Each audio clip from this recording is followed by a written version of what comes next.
I need you to stop what you're doing for a second and really hear me, because what I'm about to say might save you years, maybe decades of your life. That thing you're chasing right now, the bigger house in Florida, the retirement account you keep checking, the approval from your kids, the respect from people who barely know you, that thing you believe will finally make everything feel right, it won't. My name is Dorothy Miller. I'm 81 years old, and I spent over 50 years of my life chasing things that were never going to fill what was empty inside me. 50 years. That's not a mistake. That's a lifetime. So sit with me for a moment. Because what took me half a century to understand, I'm going to hand to you right now. And maybe, just maybe, you won't waste as much time as I did. We all do it. We all say the same lie, just dressed up in different ways. I'll be happy when I can finally retire comfortably. I'll be happy when I downsize into that perfect little home. I'll be happy when my health improves. I'll be happy when my children call more. I'll be happy when people finally appreciate me. I said that for decades. And here's the part that's hard to admit. I got most of it. I had the house in the suburbs. I had the steady income. I raised a family. I retired. People respected me, I think. At 81, you stop keeping score. But let me tell you what nobody tells you. When you finally get the thing, there's always another thing. Always. The finish line doesn't stay still. You think you're almost there. And then suddenly, it's further away than ever. I spent 50 years running toward a finish line that didn't even exist. Let me tell you something about me I'm not proud of. I grew up in Cleveland, Ohio, back in the 1950s. We weren't starving, but we were poor enough to feel it every single day. My mother worked double shifts at a diner. My father drove a delivery truck until his back gave out. He'd come home exhausted, hands cracked, shoulders slumped, and people still treated him like he didn't matter, like he was invisible. I watched that as a little girl, maybe 10, 11 years old, and something inside me hardened. I said to myself, that will never be me. I will matter. I will be respected. I will be somebody. And I meant it. So I worked. Oh, I worked. 60 hours a week, sometimes more. I climbed. I pushed. I sacrificed. I missed my daughter Rebecca's school plays. I missed birthdays. I missed quiet dinners that never come back once they're gone. But I told myself it was worth it. I'm building something. I'm becoming someone. By the time I was in my early 50s, I was a senior administrator at a major hospital system in Chicago. Corner office. People stood up when I walked into the room. My name was on the door. I had everything I thought I wanted, and one afternoon, I closed that office door, sat down, looked out the window, and felt nothing. Not pride, not joy, just this hollow, quiet emptiness. Like I had climbed a mountain for 30 years, and when I got to the top, there was nothing there, just another mountain. I remember thinking, this is it? This is what I gave my life for? It took me another 20 years to understand what went wrong. 20. I'm not proud of that either. Here's what I finally realized, far too late. I wasn't chasing money. I wasn't chasing status. I wasn't even chasing respect. Not really. I was chasing a feeling. I wanted to feel like I mattered, like I was enough, like I belonged in this world. And I believed, truly believed, that if I just achieved enough, worked hard enough, proved myself enough, that feeling would finally show up. But it never did. Because here's the truth nobody tells you. You cannot get the feeling of enough from anything outside of you. Not from a paycheck, not from a title, not from people calling you ma'am. That feeling? I could have given it to myself at 30. I didn't. I gave it to myself at 73, That's over 40 years spent trying to earn something. That was already mine. And it didn't just cost me time, it almost cost me my marriage. But I'll tell you that part next. It almost cost me my marriage. And I mean that literally. I was married to a good man, Robert Miller. We met young, back in the late 1960s. Built a life together in a quiet suburb outside Columbus, Ohio. He worked. I worked harder. That's how I saw it. Because in my mind, my job wasn't just to love him. My job was to provide stability, provide comfort, provide a better life than what I grew up with. And I did. Oh, I did. Nice house, 2 cars in the driveway, vacations every summer, Disney World when the kids were young, Arizona when they got older. From the outside, we looked like we had it all together, but inside that house, something was quietly falling apart. Because while I was busy providing, I wasn't there. Not really. I was either at work, thinking about work, or too exhausted from work to be present for anything that actually mattered. Dinner conversations, half listening, weekends, catching up on emails, quiet moments. My mind was somewhere else. And Robert? He noticed. Of course he did. One night, I'll never forget this, I came home late, again, still in my work clothes, still carrying that stress like it was glued to my skin. And he was sitting at the kitchen table, lights low, house quiet. And he said something that cut straight through me. He said, "Dorothy, I don't need more money. I need you. I need you to look at me when I talk. I need you to hear me. I need you to be here. Not just physically, but actually here."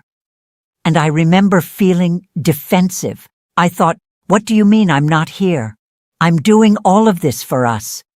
I'm paying the bills, aren't I? I'm keeping this life together. But deep down, something didn't sit right, because I knew he was telling the truth. We came close to breaking, closer than most people ever admit. And it had nothing to do with money, nothing to do with failure. It had everything to do with absence. I was there, but I wasn't present. And those are not the same thing, not even close. That was the second lesson it took me decades to understand. You can give someone everything and still give them nothing if you're not truly there. Now I'm 81. Most of my friends are in their late 70s, 80s. Some of them aren't here anymore. And when you get to this age, you start noticing patterns. Clear ones, uncomfortable ones. There are people my age who are still chasing, still comparing, still keeping score. I have a friend, Harold, 85 years old, still bitter because his neighbor bought a newer car. 85, still looking over the fence, still measuring his life against someone else's. And he is miserable, not sometimes, all the time. Then there's Linda, 78. Every conversation is a complaint. Her back hurts. Her Social Security isn't enough. Her kids don't visit like they should. Everything is wrong. Everything is lacking. And she's been unhappy for as long as I've known her. And unless something changes inside her, she'll stay that way until the very end. But then, there are people like Earl Thompson. He's 87, lives in a small apartment in Dayton, Ohio. Fixed income. Health isn't great. By every external measure, you'd say he doesn't have much. And yet, he is one of the happiest people I know. Every morning he wakes up grateful, not because his life is perfect, because it's not, but because he stopped waiting for life to be perfect. He reads, he learns, he asks questions like he's still 20 years old, and one day, sitting on a park bench, he told me something I will never forget. He said, "Dorothy, I spent 60 years trying to be somebody, and now I'm just trying to be here, and it's so much better." That's the difference. It's not money, it's not health, it's not even family, though that helps. It's this: Have you made peace with yourself? Or are you still chasing something outside of you to fix what's inside? You want to know what real freedom feels like? I'll tell you. It's not a full bank account. I know people with money who are trapped in their own minds, constantly worried, constantly tense, unable to enjoy anything. That's not freedom. Real freedom is quieter than that. It's when someone criticizes you and it doesn't shake you. Someone ignores you and you don't spiral. You look in the mirror, wrinkles, gray hair, all of it, and you say, yeah, that's me. And I'm okay with that. Real freedom is not needing anything outside of you to feel okay inside of you. And most people spend their entire lives trying to learn that. Some never do. They die still chasing, still waiting, still believing happiness is just one more step away. And that's the trap, the one I need you to see clearly. You think, once I get there, I'll finally feel at peace. No, you won't, because there doesn't exist. I paid off my house in my late 50s, thought I'd feel free, thought I'd finally relax. You know what happened? I found something new to worry about. Healthcare costs, retirement savings, market crashes. The fear didn't leave. It just changed shape. And that's when it hit me. Fear doesn't disappear when your life improves. It disappears when you do. That was the moment everything shifted for me. Not outside. Inside. Because I finally understood something I wish someone had told me when I was 30. Nothing out there was ever going to fix what was going on in here.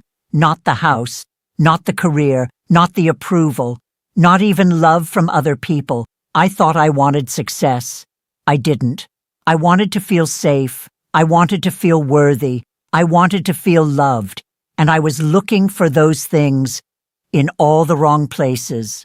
I tried to get them from my job, from my paycheck, from how people spoke to me, from how often I was needed. But those feelings, they don't come from the outside. They never did. Here's the truth that took me over 50 years to accept. You don't earn your worth. You don't prove it. You don't build it. You don't chase it. You decide it. You decide, I am enough. Right now. Not when things improve. Not when life gets easier. Not when someone finally validates me. Now. I could have made that decision at 25. I made it at 73. Think about that. Almost an entire lifetime spent trying to earn something that was already mine. And here's the part most people don't want to hear. You can understand this. You can agree with this. You can even nod your head right now and still walk away and go right back to chasing. Because that's what we're trained to do. We are taught. Work harder, do more, be more. Then maybe you'll be enough. But that's a lie, a very convincing one. Because if you keep chasing, you never have to face the truth that you were already enough all along. Young people think happiness is waiting at the finish line. I thought that too. But listen carefully. There is no finish line. You solve one problem. Another one shows up. You reach one goal. Another replaces it. You fix one part of your life. Something else breaks. That's not failure. That's life. So if you're waiting for everything to be perfect before you allow yourself to feel peace, you're going to be waiting forever. Because something will always be missing. Something will always be wrong. And one day, you'll wake up like I did and realize you spent decades preparing to live instead of actually living this moment right now. This is your life, not someday, not when things fall into place, not when everything finally makes sense. Now. And if you can't find peace here, you won't find it there either. I promise you that. I've been there.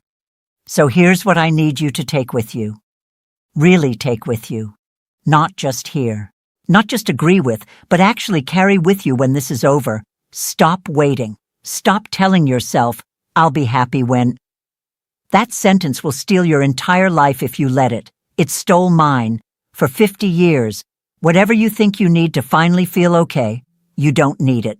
What you need is to decide, right now, that you are already enough. You hear me? You are already enough. Not improved, not fixed, not perfected. Enough. You don't have to prove it. You don't have to earn it. You don't have to chase it. You just have to accept it.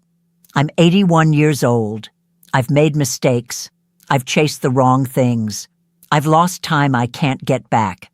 But there's one thing I know for sure now, without a doubt. Everything you're looking for, the peace, the worth, the love, it's already inside you. You just have to stop running long enough to notice. So let me ask you something, and I want you to really think about it, not later. Now, what is your I'll be happy when I'll be? What are you waiting for, and what would happen if you stopped waiting and decided right now that you're already enough? If this hit you, share it with someone who's still running themselves into the ground, chasing something that will never make them whole. And if you're ready for more conversations like this, stay with me. We're not done yet.